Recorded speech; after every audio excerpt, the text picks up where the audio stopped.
오늘 우리에게 주신 하나님의 말씀은 히브리서 10장 9절에서 16절입니다.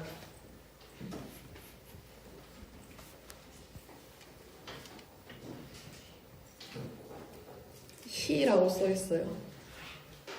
신약 히 10장 9절에서 16절.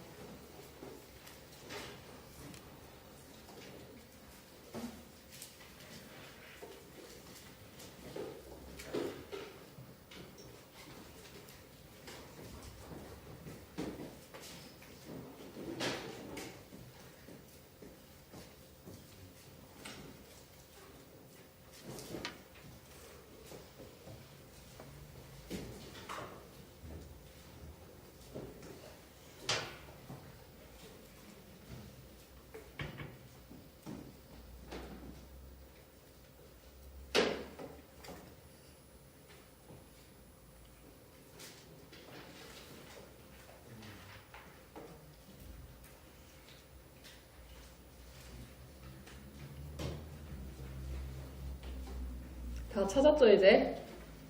네. 번갈아 가면서 읽을게요. 제가 먼저 읽겠습니다. 그 후에 말씀하시기를 보시옵소서 내가 하나님의 뜻을 행하러 왔나이다 하셨으니 그 첫째 것을 패하심은 둘째 것을 세우려 하심이라.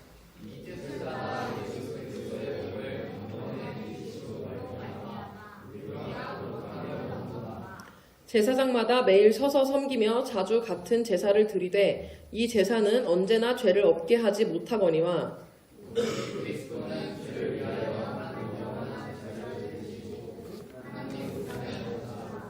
그 후에 자기 원수들을 자기 발등상이 되게 하실 때까지 기다리시나니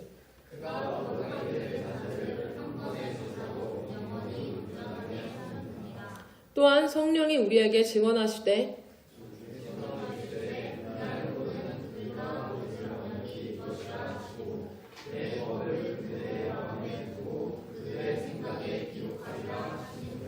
아멘. 네. 오늘은 계속 말하고 있는 언약의 마지막 세 번째 시간입니다. 네. 2주 동안 나눈 얘기를 복습하면서 설교를 시작할 건데 여러분 말랑이 종이 지금 보고 있는 사람 호명하기 전에 양심껏 숨기세요. 마지막 기회입니다. 안 그러면 이름을 말해서 개망신을 주도록 할게요. 다 집어넣었죠? 다 보여요. 제가 여기 높기 때문에. 네. 본문 9절에서 12절 먼저 읽고 시작할 건데요. 다 같이 읽어볼게요. 9절부터 12절만 읽어보겠습니다. 시작! 그 후에 말씀하시기를 보시옵소서 내가 하나님의 뜻을 행하러 왔나이다 하셨으니 그 첫째 것을 패하심은 둘째 것을 세우려 하심이라. 이 뜻을 따라 예수 그리스도의 몸을 단번에 들이심으로 말미암아 우리가 거룩함을 얻었노라. 제사장마다 매일 서서 섬기며 자주 같은 제사를 드리되 이 제사는 언제나 죄를 없게 하지 못하거니와 오직 그리스도는 죄를 위하여 한 영원한 제사를 드리시고 하나님 우편에 앉으사. 아멘. 네. 지금 우리가 90, 11, 12, 4절을 읽었는데 이게 우리가 2주 동안 나눈 이야기의 요약본입니다. 네. 저 노란 글씨를 중심으로 볼드 진하게 된 글씨를 중심으로 잘 들어보세요. 9절은 예수님이 이 땅에 오셨을 때 그 육신을 입고 하신 말씀입니다. 예수님이 딱 말씀하셨죠. 내가 하나님의 뜻을 행하러 왔다 라고 말을 했어요. 이제 사람들이 많이 물어봤을 거 아니에요. 예수님한테. 예수님 뭐 하는 분입니까? 뭐 세례요한 같은 분, 엘리야 같은 분입니까? 라고 했을 때 나는 하나님의 뜻을 행하러 왔다 라고 말을 해요. 그 뜻이 무엇일까요, 여러분? 하나님의 뜻.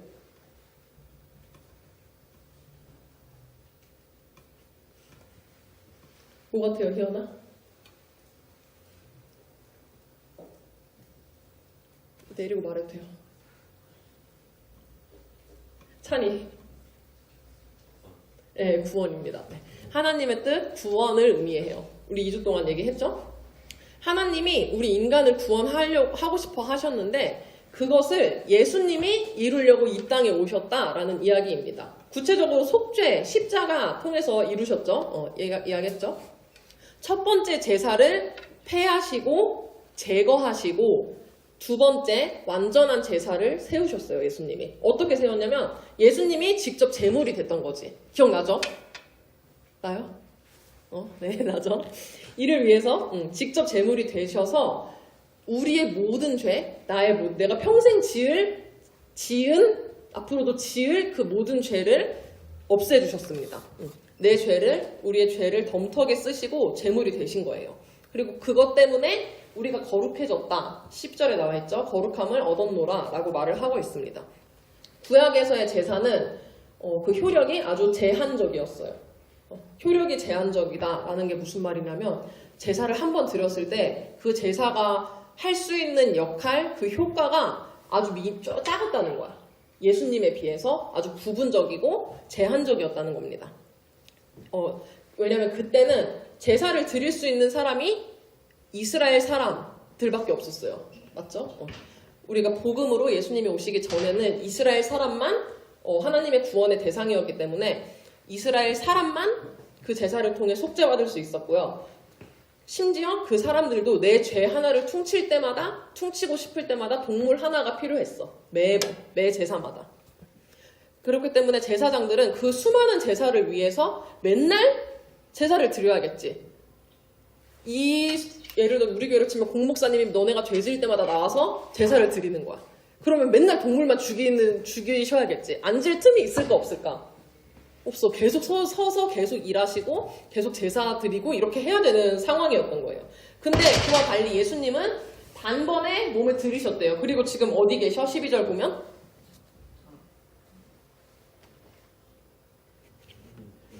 하나님 우편에 앉아 계십니다. 계속 서가지고 계속 쉼없이 일을 해야 했고 제사를 드려야 했던 제사장들과는 달리 예수님은 한 번에 그 제사를 끝냈기 때문에 지금은 하나님 우편 저 하늘에 앉아 계십니다. 이 얘기가 지금 2주 동안 나눈 이야기. 우리 포스터도 익숙하죠? 계속 붙어 있었으니까. 이처럼 하나님께서는 우리 인간을 내 백성으로, 자신의 백성으로 삼겠다고 언약을 맺어주셨어요. 옛날에 맺었죠. 이 언약을 통해서 우리 인간을 구원하시려고 계획하시고 준비하셨습니다. 그 계획한 방법의 첫 번째가 첫 언약이었죠. 기억나죠, 여러분? 구약의 첫 언약. 모세가 시내산에서 하나님과 대면해서 맺었던 그 첫 번째 언약. 네, 이게 첫 번째 방법이었고요. 실제로 이 방법이 깨져버리고 이 언약이 깨져버렸기 때문에 두 번째 방법이 필요했어요. 두 번째 언약, 새 언약. 예수님께서는 이 새 언약을 통해서 하나님의 구원 계획을 완전히 이루십니다. 세 번째 언약이 필요할까요, 여러분? 지금 첫 번째 언약은 망했고 두 번째 언약은 예수님이 이루셨는데 세 번째 언약 필요할까요? 필요할 것 같은 사람 손 들어보세요. 손 든 거예요? 손 든 거야? 필요 없을 것 같은 사람 손 들어보세요. 지금 설교 앞에 두 줄만 듣는 거 아니죠? 하연이 줄부터 다시 필요할 것 하다고 생각하는 사람. 필요 없다. 다 들 때까지 물어보겠습니다. 네. 재우도 손 들어야 돼요. 채연이랑 예희도 들 때까지 물어볼게요. 다시 1번. 세 번째 언약이 필요하다. 몇 명 들었죠? 2번. 세 번째 언약이 필요 없다. 한 번에 이렇게 했으면 설교가 1분 일찍 끝났을 텐데 아쉽네요. 정답은 필요 없어요. 왜냐면 예수님이 이미 완전한 제사를 이루셨다고 말씀을 드렸죠. 그렇기 때문에 이제는 세 번째 언약이 없어도 돼. 이 두 번째 새 언약만으로 우리가 구원을 받을 수 있고 내 자식도 내 자식의 자식의 자식까지도 그 예수님을 통해서 구원을 받게 될 것입니다. 우리가 지금 하나님과 예수님에 대해서 얘기를 이렇게 했어요. 그럼 등장 안 한 게 한 분 있는데 누굴까요? 이 포스터에 보면 힌트가 있습니다. 보이나?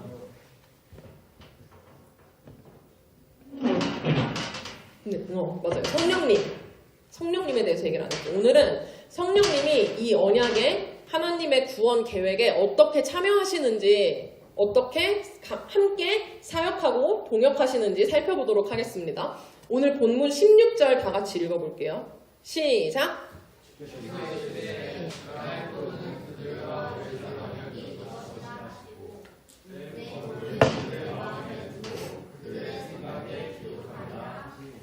네. 아멘. 이 말씀은 하나님께서 예전에 이스라엘 백성들에게 하셨던 말을 히브리서에 한 번 더 실어놓은 거예요. 이 얘기를 내가 2주 전에 했는데 기억이 나나요? 이벤트 그대로 했을 텐데. 하나님이 옛날에 이스라엘 백성들에게 했던 말을 신약 시대에 히브리서에 한 번 더 실어놓은 거예요. 그만큼 중요하니까 한 번 더 실어놨겠죠. 그리고 우리는 그 말씀을 이 시대에 함께 읽고 있는 겁니다.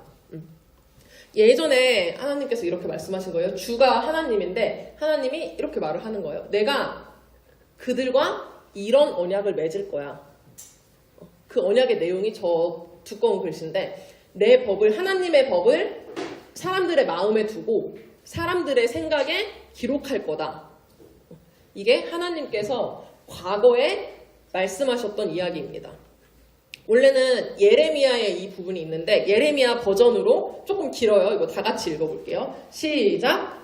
여호와의 말씀이니라. 보라 날이 이르리니 내가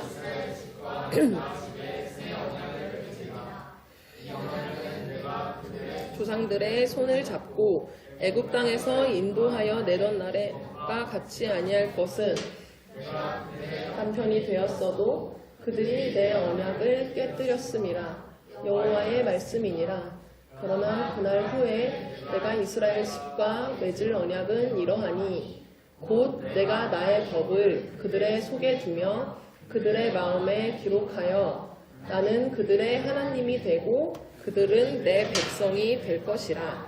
여호와의 말씀이니라. 아멘. 하나님이 지금 이렇게 말씀하시는 거예요. 첫 번째 언약은 깨졌어 이미. 저 내가 하나님이 이스라엘의 남편이 되었는데 이스라엘이 언약을 깨트렸대요. 그래서 이 첫 번째 언약이 깨진 상황이야 지금. 그런데 이 절망에서 끝나지 않죠. 내가 새 언약을 맺을 거야. 두 번째 언약 다시 새롭게 맺어줄 거야 라고 하면서 나는 그들의 하나님이 되고 그들은 내 백성이 될 것이다 라고 말씀을 하셨습니다. 익숙하죠 이제 하도 들어서. 그런데 우리가 이 말씀을 여러 번 봤지만 늘 스킵했던 부분이 있어요. 저 하얀색 진한 글씨. 내가 나의 법을 그들의 속에 두며 그들의 마음에 기록하여 라는 부분을 늘 대충 이렇게 휘리릭 넘어갔었는데 오늘은 저 부분에 대해서 살펴볼 거예요. 쉬운 말로 된 성경으로 저 부분만 한번 읽어볼게요. 시작! 나는 나의 율법을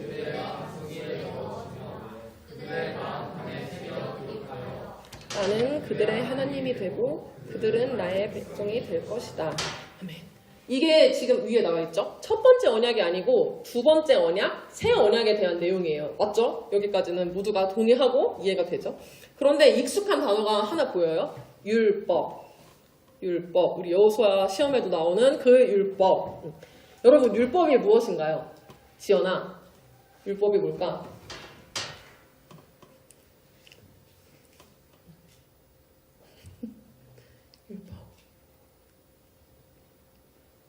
율법 들어봤어요, 채연아? 들어봤죠? 다들 들어는 봤을 거예요. 못 들어본 사람 없죠, 율법에 대해서.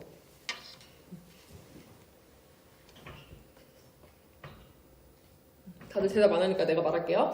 율법 뭐냐면 하나님이 하나님의 백성들에게 어떠한 법들, 규칙들을 알려주셨어요. 내 백성으로 살려면 내 백성답게 살려면 이러이러한 걸 해야 돼. 이러이러한 걸 하지 말아야 돼. 라는 걸 적어서 줬어. 백성들에게. 주셨어. 하나님이. 그리고 이 백성들은 첫 언약에서 그 율법을 받은 다음에 저희가 이거 잘 지킬게요. 라고 말을 했습니다. 그럼으로써 이제 언약이 성립이 됐어요. 구약시대에. 지금 말한 것처럼 율법은 구약시대의 거예요? 신약시대의 거예요? 구약시대의 거죠. 구약시대에는 우리 여러 번 말했지만 하나님께서 주신 그 율법에 순종하는 게 구원의 방법이었고 하나님 나라의 백성이 되는 방법이었어요. 구약시대에. 근데 신약시대에 와서는 새 언약의 시대에 와서는 어떻게 해야 구원을 받는다 그랬죠? 어떻게 해야 구원받을 수 있지 하나요? 어떻게 해야 구원을 받을 수 있을까요? 새 언약 시대. 우리 그때 퀴즈 냈던 거 단어 생각해보세요. 두 글자 정답. 복음을 믿어야 구원을 받을 수 있는 게 신약의 구원의 법칙이에요. 하나님께서 우리에게 주신 구원의 방법입니다. 복음을 믿는 것, 요한복음 3장 16절, 여러분들이 다 아는 그 예수님을 믿는 게 방법인데, 여기서 지금 하나님이 새 언약을 예고하시면서 율법을 주신다 그랬어요. 율법은 근데 아까 언제 거라고? 구약 거? 신약 시대에 와서는 율법을 통해서 구원받을 수 있다 없다? 없다. 없어요. 오직 예수 믿는 것으로만 구원받을 수 있습니다. 근데 지금 율법을 주신다고 말씀을 하고 있어요. 이상하지 않나요? 여러분들이 이상하게 느꼈으면 좋겠어서 계속 설명을 하고 있는데 이상하죠 뭔가. 구약시대의 율법을 내가 새 언약을 맺을 너희들에게 줄게. 이 율법 너희 마음속에 줄 거야 라고 하나님이 말씀을 하고 계십니다. 이상해요 용서? 이상해 안 이상해? 모르겠어요? 이상해야 돼요. 이상하다고 외우세요. 율법은 구약시대의 거예요. 계속 강조하지만 신약시대에는 우리가 율법을 믿어서 구원받는 게 율법을 지켜서 구원받는 게 아니라 예수를 믿어서 구원을 받습니다. 그런데 하나님께서는 지금 새 언약의 그날, 새 언약을 맺을 그날에 율법을 너희 마음속에 줄 거다 라고 말씀을 하십니다. 이상하죠? 이상하다고 하고 다음 스텝으로 갈게요. 그냥 하나님의 백성인 이스라엘이 구원을 받기 위해 지켜야만 했던 그 율법, 이 율법은 한 가지 기능을 했어요. 그 당시에 이스라엘이 아닌 뭐 예를 들어서 애굽, 모압 이런 사람들이 율법을 지켜야 했을까요? 하나님께서 주신 그 돌판의 율법을 따라야 했을까요? 의지 어떻게 생각해요? 애굽 사람이 하나님의 율법을 지켰을까? 구약시대에?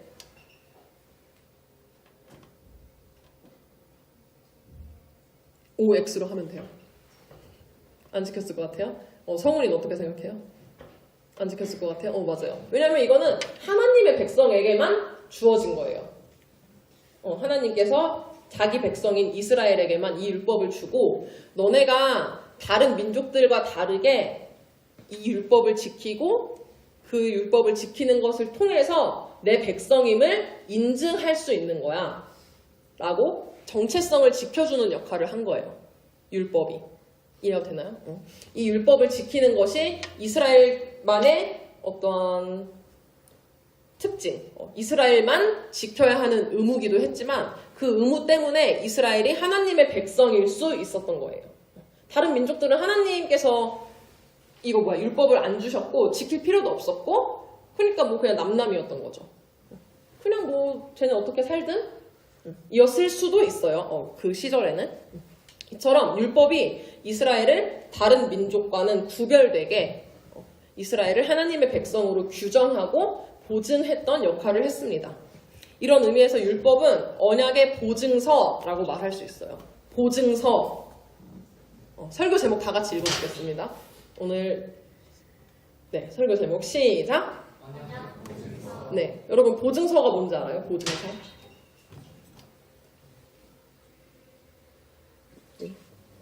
보증서. 보증. 여러분 핸드폰 살 때 뭐가 날라오죠? 핸드폰 사면 이렇게 박스에 어떤 종이들이 들어있죠? 뭐 들어있어요 거기에? 보증서 들어있고 설명서 들어있고 그런 것들이 있어요. 보증서 어떤 물건을 사든 그러니까 핸드폰은 모두가 있으니까 이걸로 예시를 들면 핸드폰을 딱 사면 이제 그 핸드폰을 어떻게 사용하는지에 대한 설명서가 같이 들어있고 어떻게 충전하는지 이런 것도 써있을 수 있고 보증서라는 종이 한 장짜리가 더 와요. 이거에 플러스해서 우리 예를 들어서 내가 아이폰을 쓰면 애플에서 보증서를 주겠지. 우리 회사에서 이거를 만들었습니다 라는 내용의 그런 보증서가 있을 거야. 그러면 우리는 이 물건을 만들었고 우리 중에 책임 담당자가 누구고 이 물건을 몇 년 동안 우리가 보증을 해줄 거고 언제까지 AS를 해줄 거고 교환을 하고 싶으면 어떻게 해야 되고 교환 말고 환불을 받고 싶으면 어떤 방법을 따라라 라면서 회사의 규정들을 이렇게 적어서 줘요. 그래서 내가 교환을 하고 싶거나 이렇게 뭘 하고 싶으면 거기 써있는 대로 하면 해줘. 그 회사에서. 그거를 딱 증명하는 서류, 그 종이가 보증서입니다. 종이 한 장짜리인데 그 종이 한 장이 이 핸드폰을 138만 원짜리로 만드는지 뭐 샤오미에서 만든 5만 원짜리로 만드는지 그 종이를 통해서 구별돼요. 이해가 됩니까? 다른 회사 제품과 우리 회사 제품을 구별해주는 그 종이 하나를 회사마다 넣어서 같이 줘요. 구매자에게. 그 주인에게, 제품의 주인에게 줍니다. 핸드폰은 조금 티가 많이 나니까 가방 같은 거 생각해보세요. 여러분 명품 가방에 짝퉁들이 너무너무 많이 나오죠. 여러분 아는 명품 뭐가 있어요? 샤넬, 에르메스, 발렌시아가, 뭐 기타 등등 그 모든 것들에 짝퉁이 한 10개씩은 있을 거예요, 최소. 근데 그 짝퉁들이 눈에 봤을 때 딱 봐도 짝 같으면 사람들이 살까 안 살까? 안 사죠. 그래서 엄청 정교하게, 정말 티가 안 나게 아주 정말 진짜처럼 만들어요. 근데 가장 중요한 차이가 있어요. 걔네는 그 에르메스 가방이면 에르메스 가방을 똑같이 만들 수 있지만 에르메스 회사에서 발급하는 보증서를 줄 순 없어. 맞죠?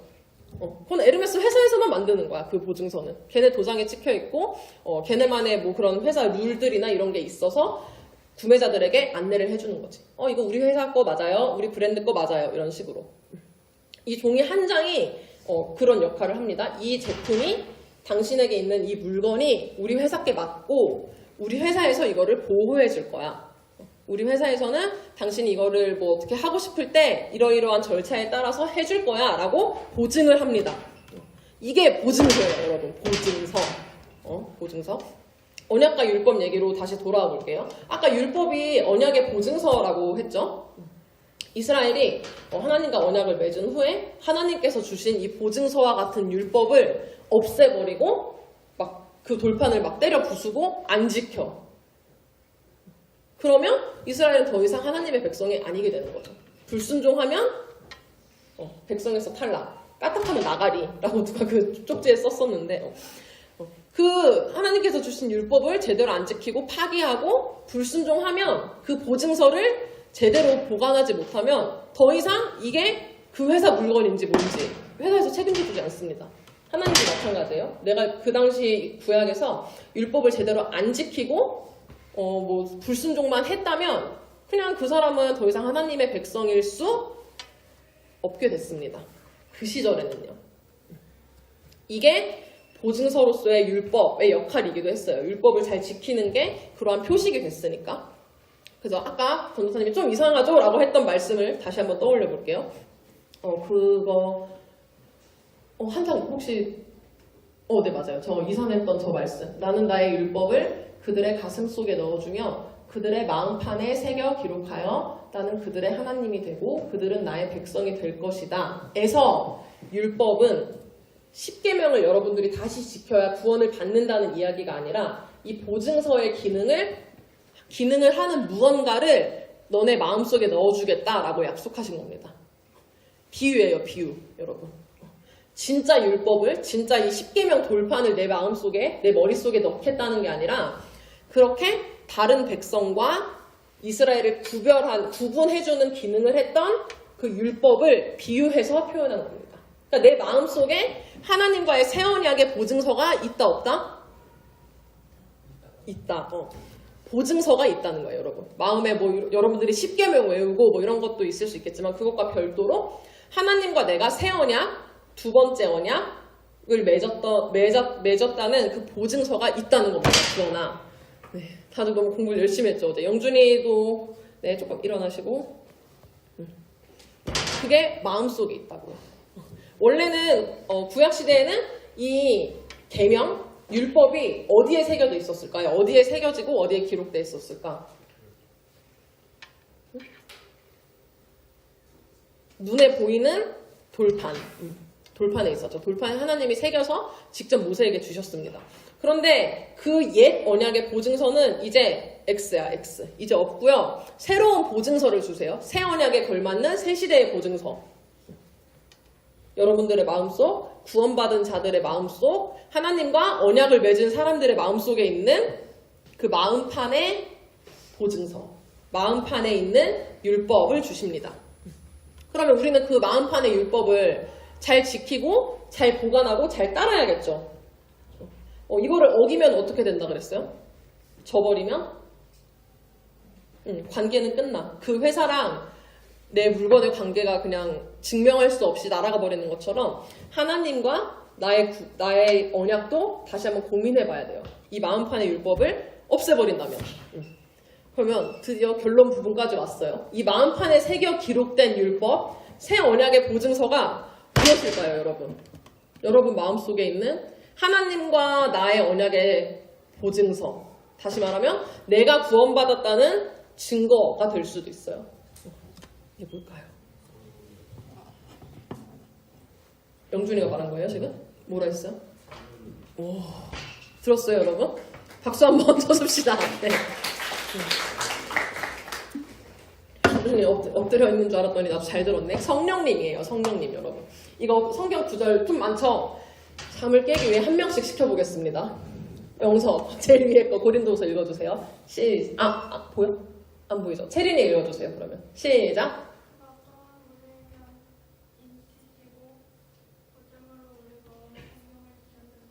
네, 그가 또한 우리에게 인치시고 보증으로 우리 마음에 성령을 주셨느니라. 밑에 요한복음 14장 26절은 주원이. 보혜사 곧 아버지께서 내 이름으로 보내신 성령, 그가 너희에게 모든 것을 가르치시고 내가 너희에게 말한 모든 것을 생각나게 하리라. 네, 밑에 요한복음 16장 13절은 재중이. 보여요? 그럼 태호.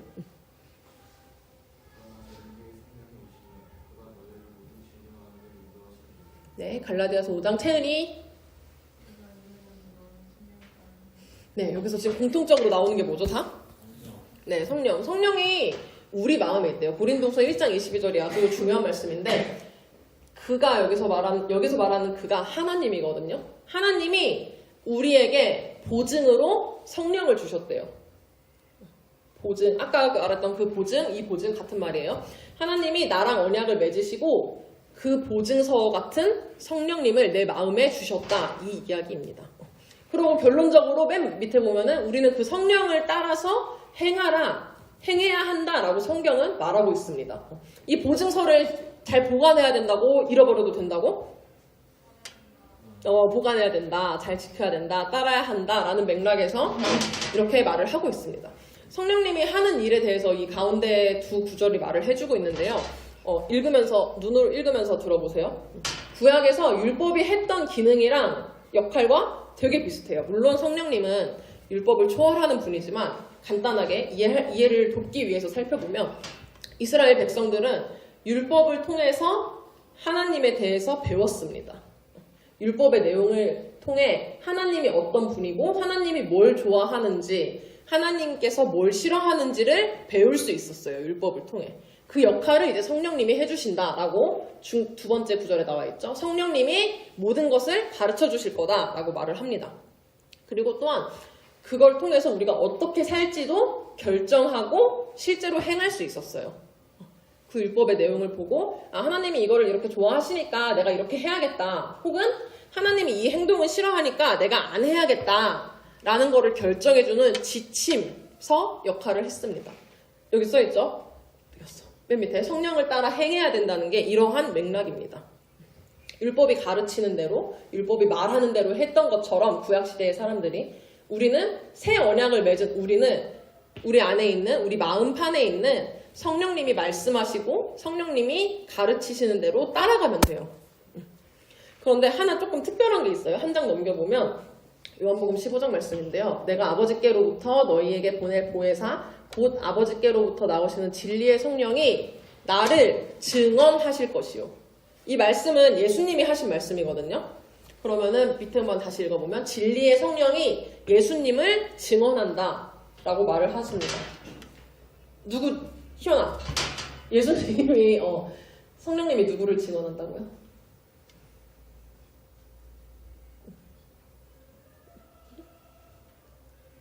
나는 텔레파시가 통하지 않는데 자꾸 텔레파시만 보내네요, 여러분들이. 성령님이 예수님을 증언한대. 여러분들의 마음속에 있는, 전도사님 마음속에 있는 이 성령님이 예수님을 증언하는 역할을 하신다는 겁니다. 무슨 말이냐면 우리 지난주에 예수님 보혈, 속죄 이런 이야기 했잖아요. 그 이야기가 사실 상식적으로 들립니까? 여러분들에게는? 그냥 딱 MBTI T처럼 생각을 했을 때 예수님을 믿으면 내 죄가 다 사라지고 내가 죽어서 갑자기 천국에 간다. 이 얘기가 납득이 잘 가나요? 예이야? 듣기만 하면 사실 막 비합리적으로 들리죠. 그러니까 적절한 단어가 떠오르지 않으니까 그러니까 비상식적으로 들려요. 사실 이 말만 들었을 때는. 그런데 어쨌든 여기 있는 친구들은 이거를 막 진짜 내가 깊이 체험했든 못했든 어느 정도는 믿고 있기 때문에 앉아있는 거라고 생각을 하는데 그 말이 그렇게 얼토당토 않는 비상식적인 말이 믿어진다는 게 바로 성령님의 역사 중 하나입니다. 예수님을 증언한다는 게 예수님에 대해서 증거하는 거잖아요. 예수님이 그렇게 사역하시고 예수님이 돌아가시고 그 구원이 진짜라는 게 그 구원이 사실이라는 게 믿어지는 것이 성령님의 증언 때문에 가능한 겁니다. 이거거든요. 증언. 성령님께서 이제 믿음을 주시는 거죠. 도와주시는 거죠. 이게 사실 믿어지기가 힘든 내용인데 이게 믿어지는 자체가 성령님의 역할, 성령님의 사역이라는 겁니다. 내 안에서 이렇게 나를 진리로 구원의 길로 하나님에게로 인도하고 계세요. 성령님은. 하나님께서 인간을 너무 사랑하셔서 우리 죄 가운데 있는 우리를 건져가지고 이렇게 하나님 나라로 이사시키고 싶어 하셨죠. 인형 뽑기 하듯이 이렇게 설명하는 것처럼. 그렇기 때문에 인간과 언약을 맺으시며 구원을 계획하시고 준비하셨습니다. 구원의 방법을요. 예수님은 그 하나님의 계획을 완전히 이루셨죠. 십자가를 통해서 세 번째 언약이 다시는 필요 없게끔 두 번째 언약으로 완벽한 제사를 이루셨습니다. 단 한 번으로. 그리고 성령님은 하나님께서 계획하시고 예수님께서 이루신 그 구원의 역사를 내 걸로 만들어줘요. 그 남들은 다 구원받고 남들은 뭐 다 천국 가는데 나만 뭐 그게 안 믿어질 수도 있잖아 사실. 그게 더 쉬워요 사실 안 믿는 게. 근데 성령님께서 이거를 내면화해 주시는 겁니다. 다시 말하면 구원이 남의 이야기, 성경의 이야기로 끝나지 않고 진짜 내가 믿어질 수 있도록 그 하나님과 예수님의 이야기가 믿어질 수 있도록 계속해서 나에게 예수님에 대해서 증언하시는 분이 바로 성령님이라는 것입니다. 내 마음에, 내 안에 성령님이 계시다는 사실을 믿고 그분의 인도하심을 따르겠다고 결단하면 성령님이 우리를 도와주세요. 삼위일체 하나님은 늘 우리가 당신에게로 가길 원하시기 때문에. 그런데 반대로 성령님이 있든 말든 있나 없나 뭐 신경도 안 쓰고 가르치시든 말든 뭐 궁금해하지도 않고 성령님이 어떻게 말씀하시는지 어떻게 인도하시는지 궁금해하지도 않고 그냥 뭐 살 수는 있어요. 뭐 사라지겠죠? 근데 그런 식으로 하다 보면 내 안에 있는 이 보증서가 잘 보관이 될까요? 안 되죠. 점점 구겨지고 막 서랍에 짱 박혀 있고 그러다가 없어져 버리고 마는 그런 보증서가 돼버릴 거예요. 눈에 보이지는 않지만 더욱더 눈에 보이지 않기 때문에 더욱더 신경 써야 되고 더욱더 마음을 집중해야 합니다. 나의 생각을 성령님을 더 부르고 성령님께 더 도우심을 구하고 성령님을 더 찾을 때 더 이게 깨끗하게 보관이 돼요. 관계가 나와 성령님의 관계가 더 깨끗해져서 더 잘 소통할 수 있다는 이야기예요. 하나님, 예수님, 성령님 이렇게 얘기를 했었는데 셋 중에 누가 제일 짱일까요? 위대할까요? 하나님이 1장? 제 중에는 다른 의견 있어요? 세아는 누가 제일 센 것 같아? 세 분 중에 하나님?